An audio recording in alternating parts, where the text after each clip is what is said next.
Comme toujours au niveau des sources, on a un petit peu le même souci qu'avec les dates.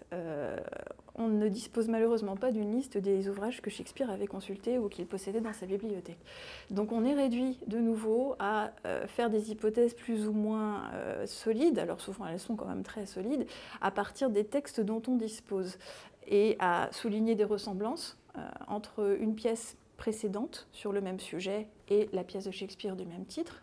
Ça arrive très souvent que Shakespeare reprenne une pièce qui, en somme, n'a pas marché, pour laquelle on ne dispose d'aucun texte, puisqu'elle n'a pas eu de succès, mais qui néanmoins l'a inspiré lui et dont il a repris une partie de l'intrigue pour construire une pièce qui, elle, a eu du succès et dont on dispose du texte. Donc c'est vrai pour Hamlet. On a a priori l'existence qui n'est pas complètement hypothétique, d'un texte précédent, d'une pièce précédente. Alors on n'a plus le texte de cette pièce, on n'a quasiment aucun élément sur cette pièce, qui était une tragédie, où le personnage principal était Hamlet, où il y avait un fantôme, où il y avait à peu près la même problématique que dans le Hamlet de Shakespeare, et qui pourtant n'est pas passé à la postérité. Alors on ne sait pas très bien si c'est cette pièce-là, donc le Hamlet d'avant celui de Shakespeare, dont on n'a aucune trace, quelle qu'elle soit, sauf quelques petites références en passant de la part de spectateurs qui ont pu en entendre parler ou la voir. Donc on ne sait pas très bien si c'est cette pièce-là qui a inspiré directement Shakespeare ou si Shakespeare a également lu des sources, des textes de chroniqueurs, donc d'historiens de l'époque, sur l'histoire du Danemark, où figure effectivement un personnage historique qui porte le nom de Hamlet, qui se retrouve face à la trahison de son oncle devenu roi, qui a assassiné le roi en titre, son père. Bon, on peut dérouler l'histoire de Hamlet ainsi.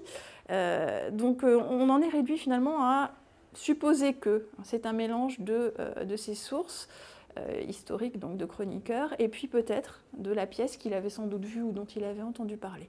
Par contre, ce dont on est certain par rapport à ces sources, c'est que les sources écrites dont nous disposons sont finalement beaucoup plus pauvres que la pièce finale Hamlet de Shakespeare que nous avons en main.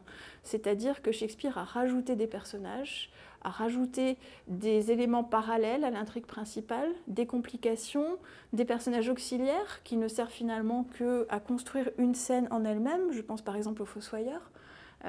Des personnages qui arrivent à la fin, Fortinbras arrive à la fin dans Shakespeare, il n'est pas présent du tout dans les sources. Laertes, le fils de Polonius, n'existe pas non plus dans les sources. Sa sœur Ophélie ne meurt pas noyée, ne devient pas folle, d'abord parce que son père est mort, ensuite elle ne meurt pas noyée, il n'y a pas l'enterrement d'Ophélie. Donc on voit bien qu'il y a eu tout un travail de recomposition du matériau narratif, en quelque chose qui redouble l'intrigue tragique, quelque chose qui permet de prendre du recul, de présenter d'autres angles de vue et de construire des parallèles entre Hamlet et un certain nombre d'autres personnages. Laertes, donc Laerte, par exemple, c'est clairement un personnage qui est construit pour être une sorte de second Hamlet. Il est là pour, comme Hamlet, vouloir repartir très vite. C'est ce qui se passe dans l'acte 1. Laerte et Hamlet ont demandé la permission de repartir. Hamlet veut retourner à Wittenberg et puis Laerte veut retourner en France. On autorise l'un à retourner en France, on interdit à l'autre de quitter le Danemark. Ensuite, Laerte va revenir pour venger son père qu'il soupçonne à juste titre d'avoir été assassiné. Vouloir se venger de ce meurtre contre le roi Claudius à qui il attribue ce meurtre. Donc il est exactement dans le même schéma par rapport à la perte du père et la culpabilité du roi que Hamlet était dans le début de la pièce. Ensuite, il va vouloir se venger vraiment et mettre son meurtre à exécution. Donc de nouveau une répétition du schéma qui est celui d'Hamlet. Pour Ophélie, Ophélie perd son père et devient folle. Et c'est exactement cela que voient Gertrude et Claudius quand ils voient Hamlet mélancolique. Ils attribuent sa folie apparente à la perte du père, avant que Polonius n'intervienne et dise « mais non, il est fou d'amour pour ma fille ».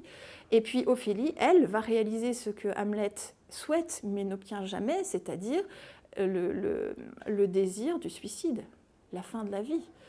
Ophélie meurt dans des conditions très ambivalentes, noyée, et l'on soupçonne peut-être de son propre chef, s'étant suicidé, et c'est bien cela que Hamlet souhaiterait et n'obtient pas, puisque le suicide ne vient pas parce qu'on le souhaite, mais parce qu'on agit. Donc les deux personnages de cette intrigue secondaire, les Ophélie et Laërte, présentent finalement des facettes de ce que Hamlet aurait pu être ou souhaiterait être, mais n'est pas. There is a willow grows aslant a brook that shows his hoar leaves in the glassy stream. There with fantastic garlands did she come, of crowflowers, nettles, daisies, and long purples. There on the pendant boughs, her coronet weeds clambering to hang, an envious sliver broke, when down her weedy trophies and herself fell in the weeping brook. Her clothes spread wide, and murmured like a while, and they bore her up.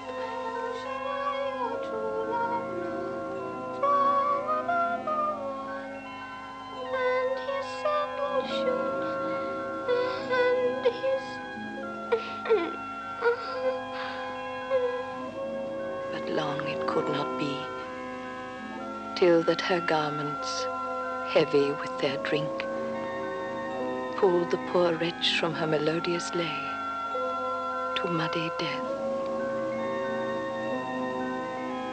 Alas, then she has drowned. Drowned. Drowned. L'intrigue de Hamlet, comme je vous disais tout à l'heure, est considérablement plus riche que l'intrigue des sources que l'on a pu identifier. C'est en partie effectivement peut-être une tendance du théâtre de l'époque, mais surtout une tendance du théâtre shakespearien. On observe ça dans ses grandes tragédies, généralement. Il éprouve le besoin de rajouter une deuxième famille qui fait miroir à la première. Si on pense à l'autre grande tragédie shakespearienne, quand on cite les tragédies shakespeariennes, la première c'est Hamlet, la deuxième c'est King Lear, le roi Lear. Si on pense au roi Lear, il y a exactement le même genre de phénomène d'ajout d'une intrigue parallèle et de complexification de l'histoire principale par l'implication des personnages de l'intrigue secondaire dans l'intrigue principale, la fusion des forces négatives et ensuite la fusion des forces positives des deux intrigues. Donc je pense qu'on peut dire effectivement que c'est une caractéristique de la tragédie shakespearienne, que de jouer constamment avec presque les éléments qui la constituent. C'est-à-dire que Shakespeare souligne, par l'utilisation d'une seconde intrigue, différentes manières d'envisager, différents angles d'envisager la même problématique, y compris d'un point de vue du style ou du genre théâtral. Parfois, l'intrigue secondaire va être l'occasion du passage à un registre comique.